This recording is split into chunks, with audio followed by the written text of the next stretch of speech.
All right, it's time to turn to Laura Ingraham. She joins us from our nation's capital, which, as we just heard a moment ago, is on lockdown at the White House. Laura, good morning to you.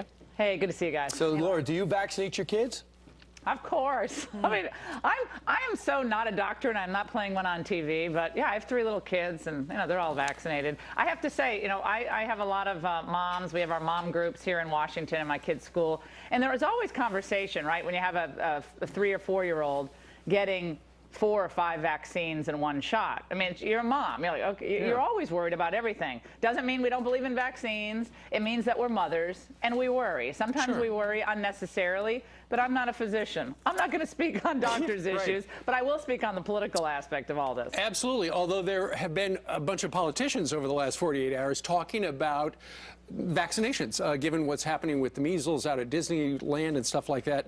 The president said on Sunday, it's settled science, get your kids shots. Chris Christie had a comment where he was talking about balancing parents' rights and stuff like that, even though New Jersey has the most vaccinated kids in the country. And then Rand Paul was asked a question over on CNBC, and your name came up. So listen to this.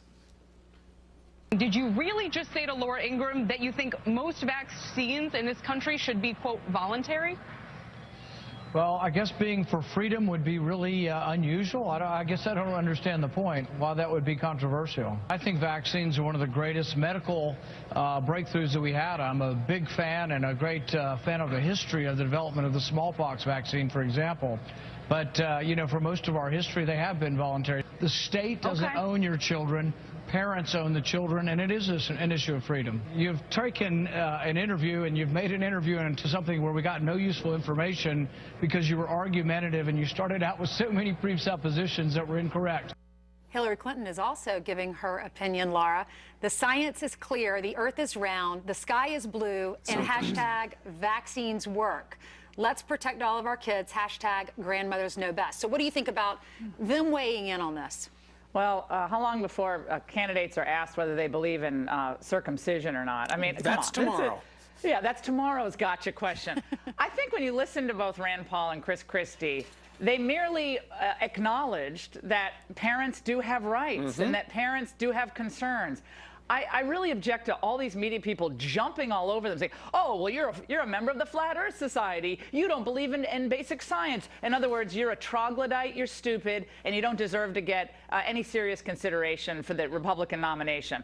This is what happens every time we move into an election cycle where I think the media tries to determine who is going to be picked for the Republican Party. They don't do it so much for the Democrats. And I'll say this. If the media cared so much about health risks in the United States, they would do more honest conversation and reporting on sexual activity, unprotected sexual activity. They would also do more coverage of what's happening on the border still. The last year's border wave, and it continued in probably a new border wave coming, many are predicting, in the spring when the weather gets warmer. We have a lot of people coming into the country with international travel and illegally who don't have a clear medical record from our point of view. We've been trying to talk about that on our show, from TB to scabies, all these concerns, and most people in the media don't really care about that story because it conflicts with our other worldview of open borders. So I don't really take a lot of their concerns seriously on this. I think Christie and Rand Paul tried to make a nuanced point in a media culture that devours anyone who's not a member of the vaunted establishment. Now, the people that get all upset when these candidates stick to their talking points and don't talk, well, this is the flip side. These two people acting like human beings who are parents, and people are seeing red meat. They're smelling blood in the water and going after them. I mean, come on. And the CNBC reporter is like, oh, well, so you mean this? I was like, if only they had the same attitude toward major issues that are facing this country, declining wages, the establishments in both parties refusing to do what the people want on immigration, which affects our health security, national security, wage security. And that issue is so glossed over by the mainstream media. I know exactly what they're doing. It's obvious to me. And so we have to look at this with our eyes wide open. You're going to see this with other candidates. candidates. They're going to do it to Perry. Sure. They're going to do it to every other candidate out there in the Republican field until they decide which one they're going to try to anoint. That Laura Ingraham is so smart. That's why we have her on our show once a week, you and that's are. why she's going to go do a radio show heard by millions of people all across the country. Hey, Laura. Ducey, Yeah? Ducey, my Twitter followers want to know, is it true that you were really that shark on the left-hand side of the Katy Perry No, you know concert? what? I am really the guy in the Jimmy Dean sausage commercial ad. I'm that guy. I'm the sunshine.